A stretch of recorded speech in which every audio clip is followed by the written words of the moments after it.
37వ అధ్యాయం, ఆదికాండము 37వ అధ్యాయము మొదటి నుండి కొన్ని వచనాలు 7వ వచనం వరకు మనం చదువుకుందాం. ఆదికాండము 37వ అధ్యాయం మొదటి నుండి 7వ వచనం వరకు. యాకోబు తన తండ్రి పరదేశవాసిగా ఉండిన కనాను దేశములో నివసించెను. యాకోబు వంశావళి ఇది. యోసేపు 17 ఏండ్ల వాడై తన సహోదరులు కూడా మందను మేపుచుండెను. అతడు చిన్నవాడై తన తండ్రి భార్యలైన బిల్హా కుమారుల యొద్దను జల్పా కుమారుల యొద్దను ఉండెను. అప్పుడు యోసేపు వారి చెడుతనమున గూర్చిన సమాచారము వారి తండ్రి యొద్దకు తెచ్చుచుండువాడు. మరియు యోసేపు ఇశ్రాయేలు వృద్ధాప్యమందు పుట్టిన కుమారుడు గనుక తన కుమారులందరికంటే ఎక్కువగా అతని ప్రేమించి అతని కొరకు విచిత్రమైన నిలువుటంగి కుట్టించాను. అతని సహోదరుడు తమ తండ్రి అతనిని తమ అందరికంటే ఎక్కువగా ప్రేమించుట చూచినప్పుడు వారు అతని మీద పగపట్టి అతనిని క్షేమ సమాచారమైనను అడగలేకపోయారు. యోసేపు ఒక కల కని తన సహోదరులతో అది తెలియ చెప్పగా వారు అతని మీద మరీ పగబట్టి అతడు వారిని చూచి, నేను కలిగిన ఈ కలను దయచేసి వినుడి. అదేమనగా, మనము చేనులో పనులు కట్టుచుంటిమి, నా పన లేచి నిలుచుచుండగా మీ పనులు నా పనను చుట్టుకొని నా పనకు సాష్టాంగపడినని చెప్పాను. దేవునికి స్తోత్రం. అందరూ స్తోత్రాలు చెల్లించండి. హల్లెలూయా, హల్లెలూయా, హల్లెలూయా. ప్రియ దేవుని పిల్లలారా, దేవుని యందు శ్రద్ధాభక్తులు కలిగి నిష్కల్మషమైన భక్తి కలిగి దేవుని ప్రేమించి చెడుతనమును విడిచిపెట్టి వారికి దొరికేటటువంటి దీవెనలు మనం ఇక్కడ చదువుతూ ఉన్నాం.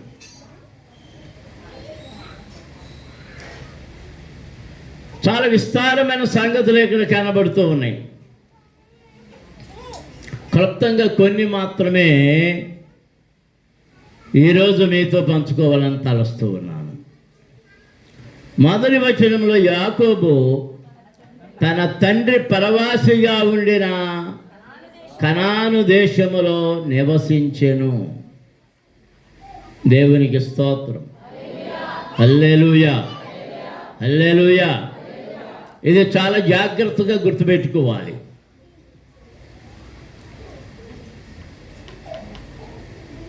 యాకోబు యొక్క తండ్రి పేరు ఏం పేరు? ఇస్సాకు. ఇస్సాకు ఎక్కడ నివసించాడట? ఎలా నివసించాడట? పరవాసిగా,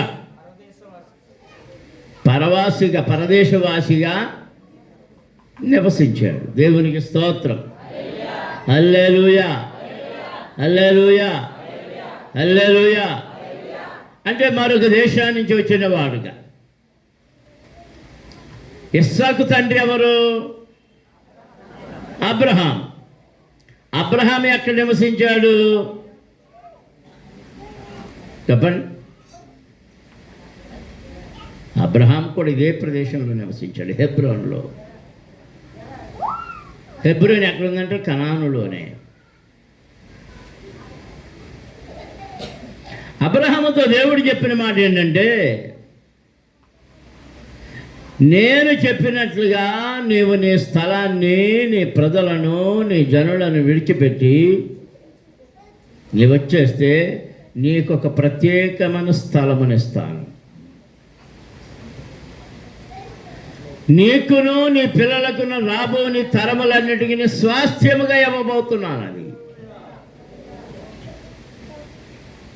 అక్కడ నివసిస్తావు, అక్కడ నేను నీకు తోడుగా ఉంటాను. దేవునికి స్తోత్రం. అబ్రహాం బయలుదేరాడు. అంతకుముందే తన తండ్రి కుమారుని తీసుకుని బయలుదేరాడు, కానీ మధ్యలో తెరహు ప్రయాణం ఆగిపోయి చనిపోయాడు. తెరహు చనిపోయిన తర్వాత దేవుడు అబ్రహాముతో మాట్లాడుతున్నాడు. అబ్రహాముతో, నీకు ఆ పిత్తలాటకం ఏ పిత్తలాటకం పెట్టుకోవద్దు, నీవు నేను చూపించే దేశానికి వచ్చేయి. అబ్రహాం బయలుదేరినప్పుడు అబ్రహాముతో ఎవరు వచ్చారో చెప్పండి? లోతు కుటుంబం. మనం ఏం చేస్తామంటే, మనం ఎక్కడికైనా బయలుదేరేటప్పుడు మన స్నేహితుల్ని, మన పిల్లల్ని, మన బంధువుల్ని అందరినీ చుట్టబెట్టుకుని బయలుదేరుతుంటాం. స్నేహితులను అందరినీ చుట్టబెట్టుకుని బయలుదేరుతుంటాం. దేవుడు ఏమంటున్నాడంటే, అది విడిచిపెట్టు.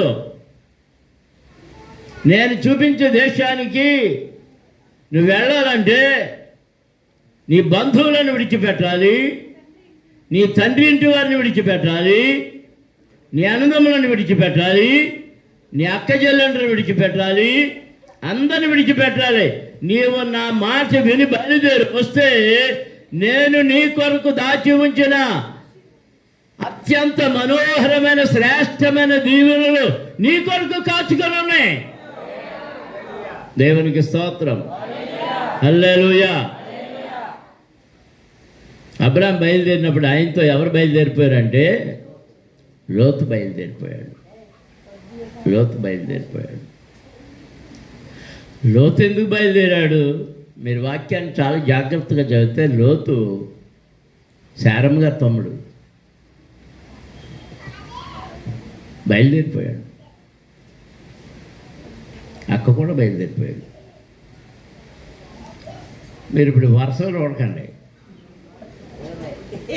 ఆనాటికి వరుసలు ఏమి లేవు. మోషే కాలంలో మాత్రమే ఇలా జరుగుతుంటే రకరకాల తేడాలు వస్తున్నాయి కనుక, తేడాలంటే అనారోగ్యాలు సంభవిస్తున్నాయి కనుక దేవుడు మోషే ద్వారా నియమావళిని నియమించాడు.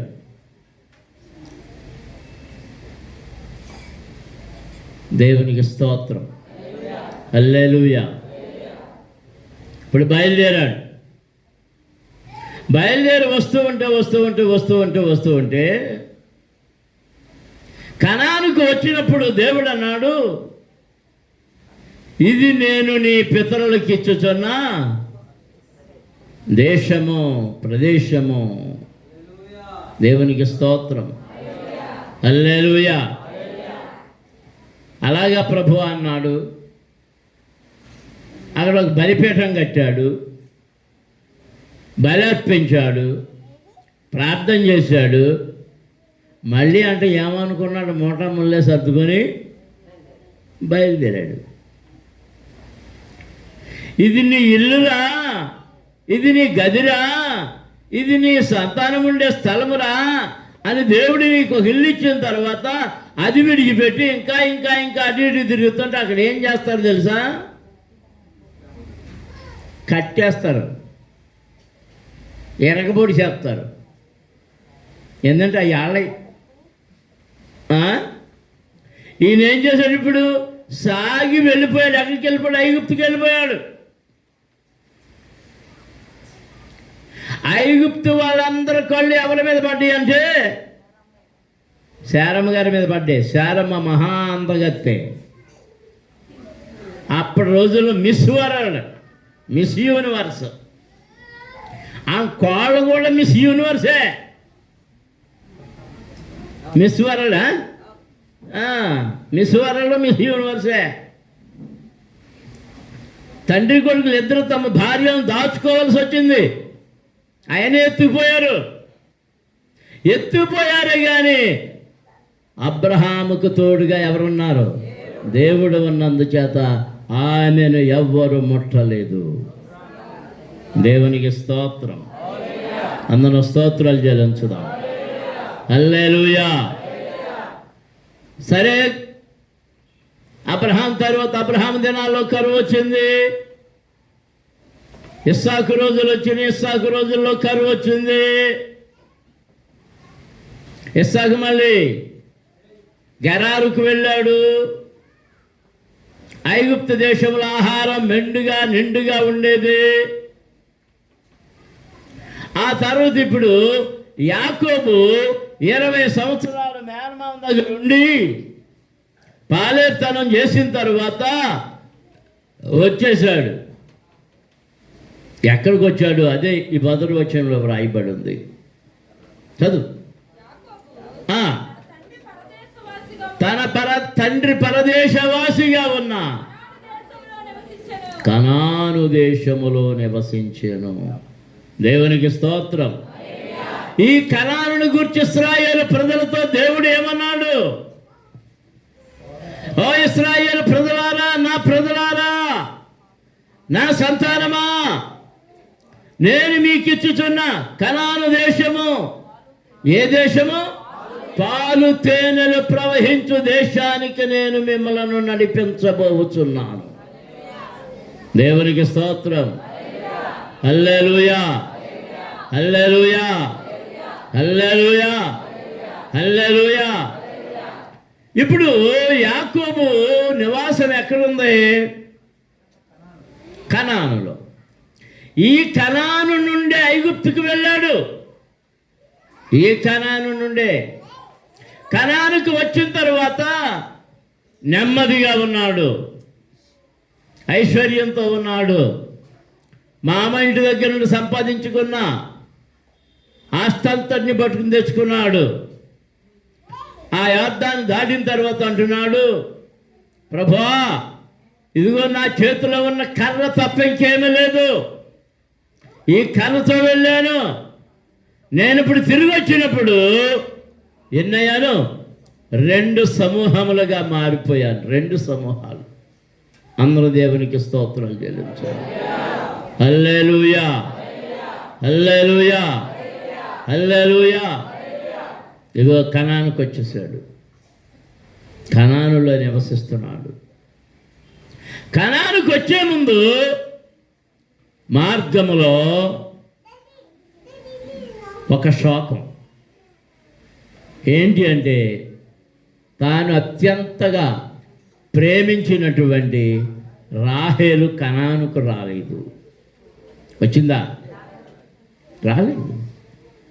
మధ్యలో బెన్యామీనును కని ఆ పురుటి నొప్పుల్లోనే ఆమె చనిపోయింది.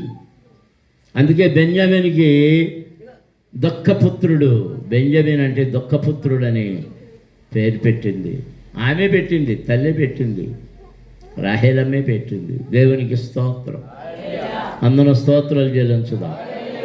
హల్లెలూయా, హల్లెలూయా. ఈ కనాను దేశములో నివసిస్తున్న సమయంలో మనం ఈ వాక్యాలు చదువుతుంటే యాకోబు వంశావళి ఇది.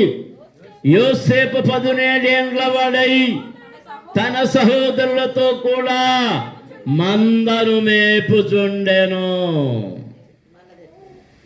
ఏం మేపుతున్నాడు? జాగ్రత్తగా వినండి.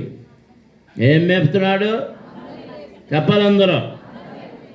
మందను మేపుచుండెను.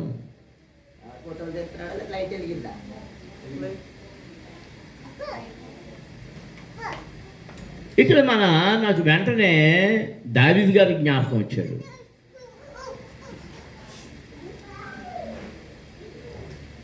దావీదు గారికి కూడా 7 అన్నలు, 2 అక్కలు, ఆఖరుడు. యోసేపు మందలను మేపుతున్న సమయానికి ఎంతమంది ఆనలో చెప్పాలి? 10 మంది ఆనలో ఒక అక్క. 10 మంది ఆనలో ఒక అక్క. 11వాడు తాను, 12వాడు బెంజమిన్. సరిగ్గా అర్థమైంది మీకు? దేవునికి స్తోత్రం.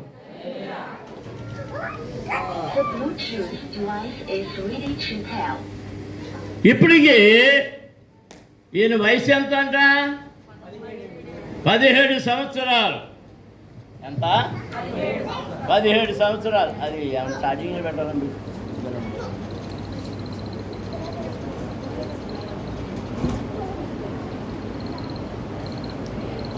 హలో, యోసేపు వయసు 17 సంవత్సరాలు. తన అన్నలతో కలిసి మందలను మేపుతున్నాడు. అందరు అన్నలు కాదు, 4 అన్నలే. అంటే గుంపులుగా విడిపోయారు. ఏ 4 అన్నలు? అక్కడ చాలా స్పష్టంగా వ్రాయబడి ఉంది. బెల్హా కుమారుడు, జల్పా కుమారుడు. చెప్పండి. బెల్హా కుమారుడు, జల్పా కుమారుడు. వారితో కలిసి మందలను మేపుతున్నారు. వాళ్ళు ఎవరంటే దాను, నఫ్తాలి, గాదు, ఆషేరు. వీళ్ళు బెల్హా కుమారుడు దాను, నఫ్తాలి. జల్పా కుమారుడు గాదు, ఆషేరు. ఈ 4 కలిసి 5వాడుగా యోసేపు ఏం మేపుతున్నాడు? మందలను మేపుతున్నాడు. దేవునికి స్తోత్రం. అయితే అతను చేస్తున్నప్పుడు ఏంటంటే, అప్పుడు యోసేపు వారి చెడుతనమును గూర్చిన సమాచారము వారి తండ్రి వద్దకు తెచ్చుచుండువాడు.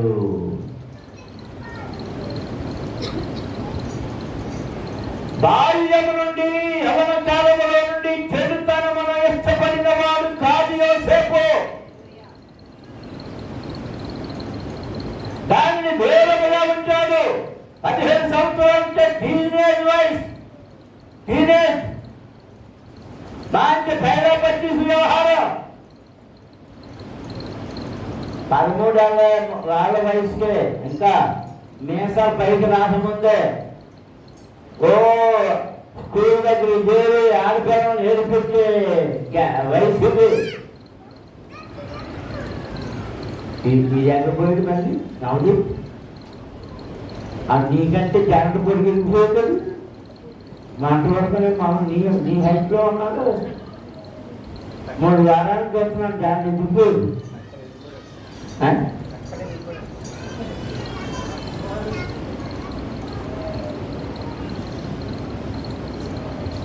ఈ 13 ఏళ్ళ వయసు దాటిన తర్వాత వీళ్ళ మాటలు, వీళ్ళ చేష్టలు, వీళ్ళ క్రియలు అన్ని తేడా వచ్చేస్తుంది.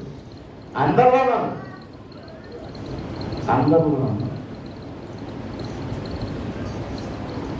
అయితే యోసేపు చెడుతనమును ప్రేమించిన వాడు కాదు. వాడు చేసే చెడుతనం అంతా చూసి బాధపడి ఎవరు చెప్తున్నాడు?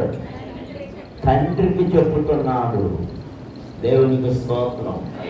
ఈ మధ్యాహ్న సమయంలో దేవుని పిల్లవాడా, యోసేపు వలె మీతో ఉన్నవారు, మీ అక్క కానివ్వండి, నీ చెల్లి కానివ్వండి, నీ అన్న కానివ్వండి, నీ తమ్ముడు కానివ్వండి, నీ సహోదరుడు కానివ్వండి, నీతో రక్షణ పొందిన వాడు చెడు తరములో ఉంటే, భక్తిహీనతలో ఉంటే, భక్తి నుండి జారిపోతే, భక్తి నుండి పడిపోతే, లోకాచారంలోనికి వెళ్ళిపోతే, తండ్రి అయిన దేవుని దగ్గర నీవు చెప్పవలసి ఉన్నది, మొదలెట్టవలసి ఉన్నది, అడగవలసి ఉన్నది.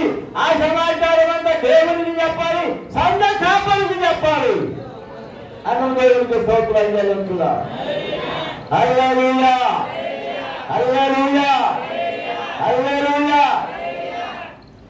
తండ్రి అడుగుతున్నాడు, చెప్పినప్పుడల్లా వాళ్ళు మాట మార్చేస్తున్నారు, అలా మాట మార్చారు. ఒక రోజు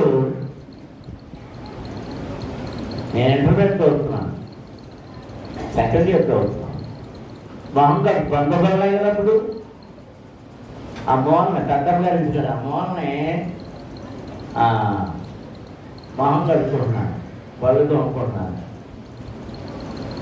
పెద్దయ్య గారు నాన్నగారు మెరుగా నా దగ్గరికి వచ్చాడు. ఆయన పళ్ళు తోముకుంటానే వచ్చాడు.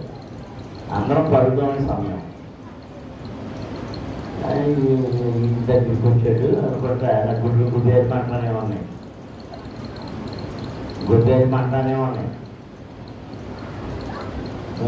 సరే సినిమాలకి వెళ్తున్నావంట అన్నారు. నా గుడి గారికి జారిపోయింది గుండె. వెళ్తున్నాను నిజంగానే. ఇంకెవరికి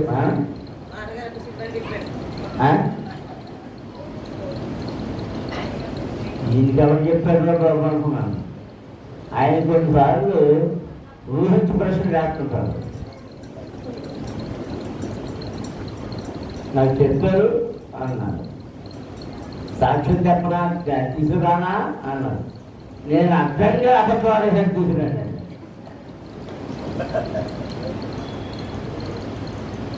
ఇంకేమన్నా వెళ్ళిపోయారు. అయితే ఇది చెప్పలేదు అనుకుని అన్నింటున్నారు.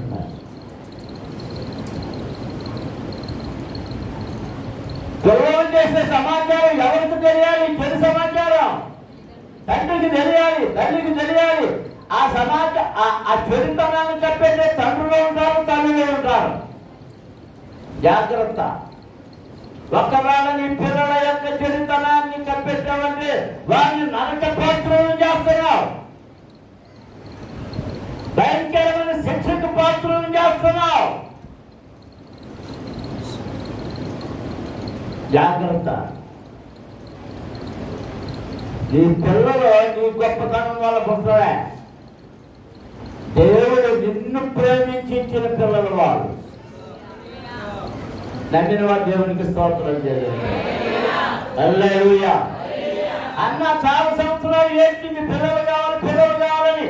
ఎందుకు? యోసేపు తల్లి ఏడ్చింది, రాహేలమ్మ నాకు పిల్లలు లేరు, నాకు పిల్లలు లేరు. ఎందుకు పిల్లలు లేరండి? యాకోబు రాహేలును ప్రేమించాడు కానీ లేయాను ద్వేషించాడు. లేయాను యాకోబు ద్వేషించినందుచేత లేయాను ఎవరు ప్రేమించారంటే దేవుడు ప్రేమించాడు. దేవునికి స్తోత్రం. హల్లెలూయా. నీవు మనుషుల చేత ద్వేషించబడితే, నీవు కుటుంబం చేత ద్వేషించబడితే, నీవు అన్నదమ్ముల చేత ద్వేషించబడితే, నీవు పిల్లల చేత ద్వేషించబడితే, ఒకవేళ నీ భర్త చేత నీవు ద్వేషించబడితే, నీ భార్య చేత ద్వేషించబడితే, నీ ఇంటి వారే నిన్ను ద్వేషించితే దేవుడు నిన్ను ప్రేమించడానికి సిద్ధంగా ఉన్నాడు. దేవునికి స్తోత్రం. హల్లెలూయా. నీ మనోవేదన ఎలాంటిదో, నీ కన్నులు ఎలాంటివో, నీ ఏర్పు ఎలాంటిదో, నీ గోచాటలు ఎలాంటిదో, నీ హృదయం ఎంతగా కురింగిపోయింది ఎవరికి కనబడుతుంది? దేవునికి కనబడుతుంది. దేవునికి స్తోత్రం. హల్లెలూయా, హల్లెలూయా, హల్లెలూయా. యోసేపు యొక్క 2 సంగతుల మీద జ్ఞాపకం చేసి ముగించేస్తారు. ఈ అధ్యాయంలో ఉన్న ఈ భాగంలో ఉన్న మాటలే. తండ్రి చేత బహుగా ప్రేమించబడ్డాడు కనుక, రాహేలు కుమారుడు కనుక అతనికి ఒక ప్రత్యేకమైన విచిత్రమైన వస్త్రాన్ని గుర్తించి ఇచ్చాడు. ఏం ఇచ్చాడు? ఉండాలా లేదా? చదవండి.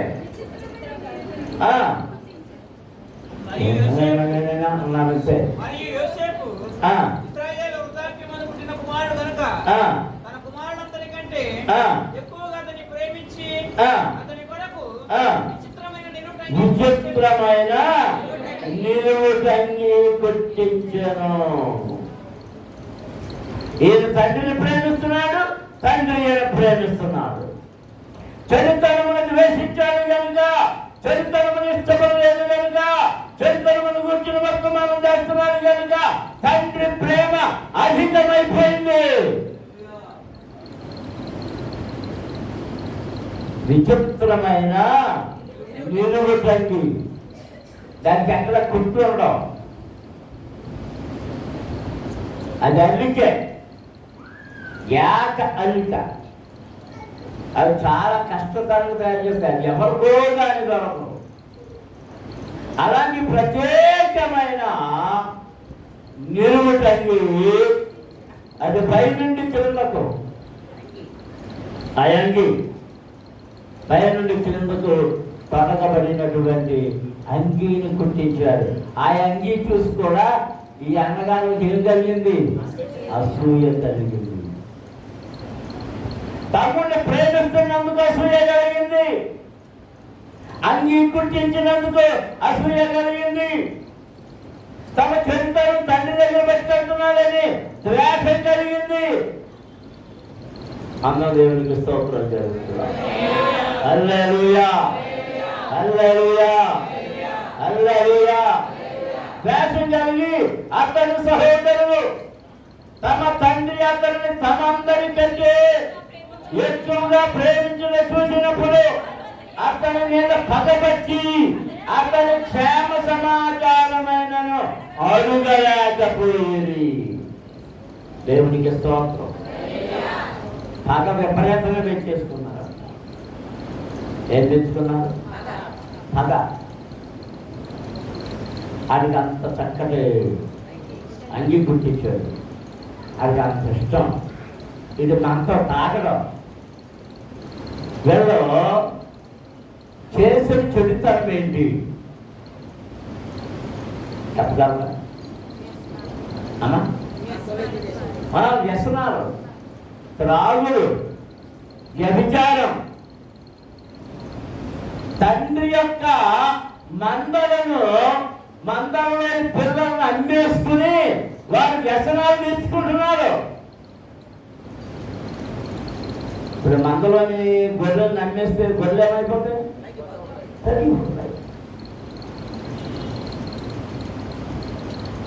ఇది వరకు బాతులు వచ్చేవి, సాధారణంగా బాతు మాంసం చాలా రుచిగా ఉంటుంది. అది మాకు నాన్నగారు ఆ బాతు రోజున అడిగితే, ఎవరైనా అడిగితే తెస్తుండేవాడు. ఆ తర్వాత ఎలాగాలో అర్థమయ్యేది. వాళ్ళు ఏం చేసేవారంటే నడవలేని బాతుల్ని, కుంటి బాతుల్ని, కొంచెం నీరసమన్న బాతుల్ని అమ్మేసేవారు. ఇందులో బాతుల మీద ఏమి లేకపోయినా కానీ బాతులు మేపే వాళ్ళు తాగుబోతులు ఉంటారు. ఆడికి మందుకు డబ్బులు లేవనుకోండి, ఉంటారా అని అనిపిస్తుంది. రోజుకో అమృతం మొదలు పెట్టాడు అనుకోండి, ఏమవుతుంది?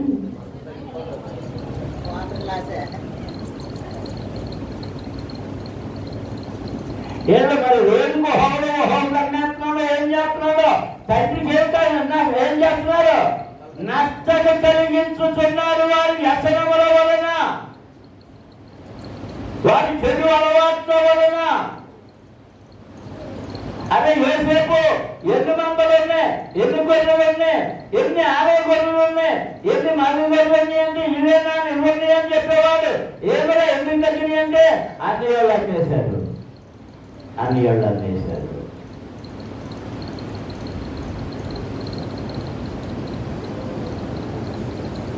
ఇది వరకు ఈ తాగడం కోసం గుమ్మాల్లో ఉన్న గిన్నెలు, చెంబులు, తెపాలాలు పట్టుకెళ్ళిపోయి అమ్మేశారు.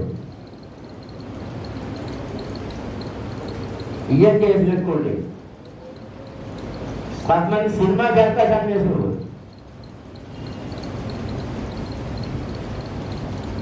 అది అంటూ కడిగేసి బయట వదిలేసి పొలం పోయేవారు.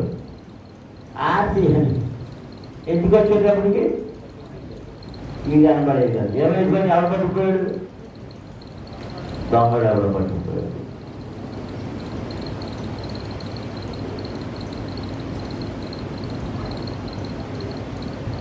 తండ్రి సమకూర్చి ఇచ్చినటువంటి ఆస్తి, పరలోకపు ఆస్తి, ఆత్మ సంబంధమైన ఆస్తి అమ్మేసుకుంటున్నటువంటి మూర్ఖుడు, బుద్ధిహీనుడు.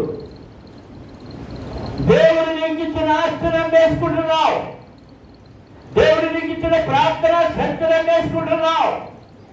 దేవుడు నీకు ఇచ్చిన ఆత్మశక్తిని అమ్మేసుకుంటున్నావు. పరిశుద్ధాత్మను అమ్మేసుకుంటున్నావు. దేవుడు నీకు కృపావరాలు ఇచ్చాడు, ఆశీర్వాదాలు ఇచ్చాడు, అదే అమ్మేసుకుంటున్నావు. ఈ మధ్యన పిల్లకాయలు నిలబడి పాటలు మాటలు మానేసారు, మళ్ళీ అమ్మేసుకున్నారు. దేనికో అమ్మేసుకున్నారు. తాకట్టు చెప్పేశారు ఈ పిల్లకాయలు. ఏది ఏది ఏమో ఆ ముసలి ముగ్గురు పాపం అలా భర్త ఆడుకుని నేను మాకు 70,000 దాన్ని గిలగచ్చకాయల్లో ఈ గిలగచ్చకాయలన్నీ ఏం చేస్తున్నాయి? గిలగెలమంటే గిలగెల తిరుగుతున్నాయి. గిలగెలమంటే గిలగెల తిరుగుతున్నాయి. అన్నేసుకుంటున్నాం, గొంతుకు అన్నేసుకుంటున్నాం. నీ జ్ఞానం అన్నేసుకుంటున్నావు. దేవుడు నీకు ఇచ్చిన ఆ శ్రేష్టమైన జ్ఞానం అన్నేసుకుంటున్నావు. నువ్వెవరు అంటే జల్ప కుమార్తెవు, బెలహ కుమార్తెవు, కుమారుడు. అది దాసివాడు, అది అమ్మోడు, అది దాసీబుద్ధుడు. దాసీబుద్ధుడు దాసీబుద్ధి బుద్ధి అంటే ఆ రైతులకి పనిచేసి ఒక్క ఏంటో తిన్నని చెప్పు.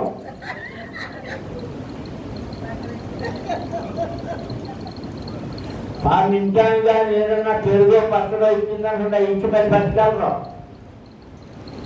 ఏమే సుబ్బే ఏమే ఏంటే పేదమే అని అన్నా లేదొట్టి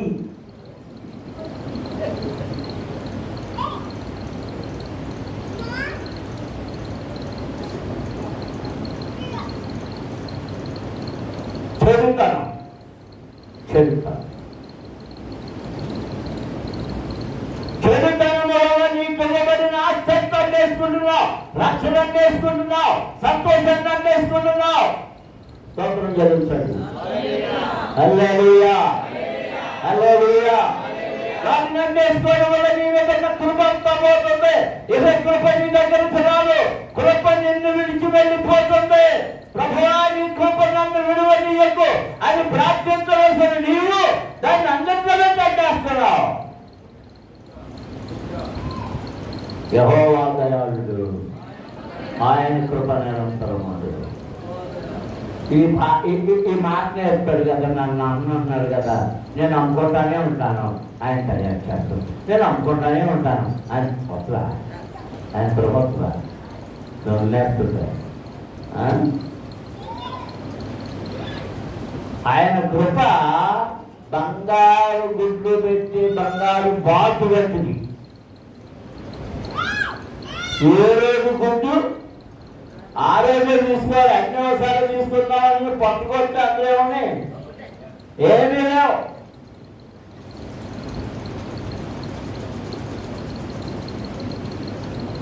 చెడుతనమును ద్వేషించిన వాడు, తండ్రి చేత ప్రేమించబడిన వాడు, తండ్రి దగ్గర నుండి శ్రేష్టమైన అత్యంత సుందరమైన విచిత్రమైన నిలువు తంగిని పొందిన వాడు అన్నగారి దగ్గర నుంచి పగ తెచ్చుకున్నవాడు. ఆఖరికి ఎవరే ఎలా ఉన్నావుగా అనుకుని అడుగుతాలేదంట. ఇప్పుడు 5గురు మందం వేయించుకోవడం కదా, తోడు పడుతుంటారు, తోడు పడుతుంటారు. ఒరే ఎక్కడున్నావురా ఏంటిరా అని అడగటంలే. ఎవరా నీకేమన్నా ఏదైనా ఎదురైనయా, తోడేళ్ళు ఎదురైనయా, లేకపోతే ఎలుగుబంట్లు ఎదురైందియా, మరి అది ఎదురైంది, ఇది ఎదురైంది, ఏమైనా పాములు తేళ్ళు ఏమైనా నిన్ను బాధ పెట్టియా అని అడుగుతాడు. చిన్నవాడు కదా, అడగాలి కదా, అడగడం లేదు. వచ్చేహన్రా, ఇది వచ్చేహన్రా, ఇది వచ్చేహన్రా, ఎంత కసి పెరిగిపోయిందో, మనసులో ఎంత కసి పెరిగిపోయిందో. వంటబద్దలాగా అన్నగారు పిలిచాడు, అన్నయ్య అన్నగారా, నేను ఒక కళ కంచిని, నేను ఒక కళ కంచిని, దాన్ని చెప్తాను వినండిరా.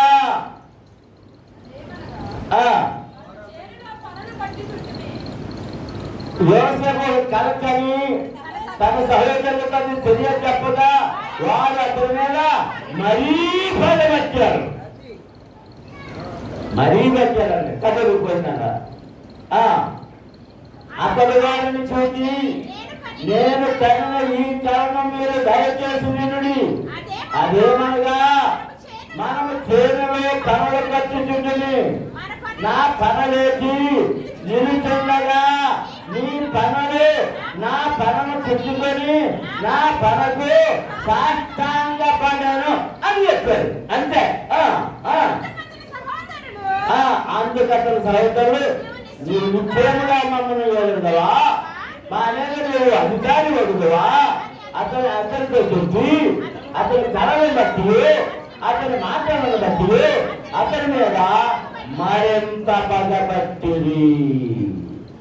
దేవుడికి స్తోత్రం. హల్లెలూయా, హల్లెలూయా.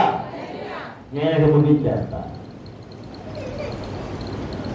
అతని భక్తిని బట్టి, అతని పరిశుద్ధతను బట్టి దేవుడు అతనిని ఎంపిక చేసుకొని, అతనిని ఏర్పరుచుకొని, అతనికి ఇచ్చినటువంటి గొప్ప వరము, కృపావరం ఏదంటే దర్శనములు చూచుట, కళలు కనుట. అందరూ దేవుడికి స్తోత్రాలు చెల్లించాలి. హల్లెలూయా, హల్లెలూయా, హల్లెలూయా. కళలు కనుట, కళలు కనుట. ముందు తనను గురించి కళ వచ్చింది. ఆ తరువాత అతడు ఆ కళను బట్టి అందరి చేత ద్వేషించబడిన వాడై, దూషించబడిన వాడై అగ్ని వేయబడ్డాడు, పట్టబడ్డాడు, తన్నబడ్డాడు. ఆఖరికి ఆ నిలువుట అంగీని లాగేశారు, అమ్మేశారు, ఇతర దేశస్తులకి అమ్మేశారు, వెళ్ళిపోయాడు. అక్కడ కూడా కళలు కన్నాడు. దేవునికి స్తోత్రం. హల్లెలూయా. కళలకు అర్థం చెప్పాడు, కళలకు అర్థం చెప్పాడు. ఫరో కళలకు అర్థం చెప్పాడు. చెరసాలలో ఉన్న భక్ష్యకారుని కళకు అర్థం చెప్పాడు. పారదాయకుడి యొక్క కళకు అర్థం చెప్పాడు. దేవుడు యోసేపును ఒక ప్రత్యేకమైన పనిముట్టుగా ఏర్పరుచుకున్నాడు. స్తోత్రం. హల్లెలూయా, హల్లెలూయా. యోసేపు అంటే ఫలించడి కొమ్మ, ఫలించడి కొమ్మ. అతను గోధులో పడదోసామనుకున్నారు, కానీ వేరు మొదలైంది. పోతీఫర్ ఇంటికి పంపబడ్డాడు. అక్కడ దేన్ని ద్వేషించాడు? జారత్వమును ద్వేషించాడు. అక్కడి నుంచి అక్కడికి వెళ్ళాడు, చెరసాల్లోకి వెళ్ళాడు. ఎప్పుడైతే పాపాన్ని ద్వేషించాడో, శోధనే శోధనే శోధనే, కీడే కీడే అయినను, అన్ని శోధనలోనూ అన్ని కీడులలోనూ అన్ని స్థలంలోనూ జయము మాత్రమే యోసేపుదే.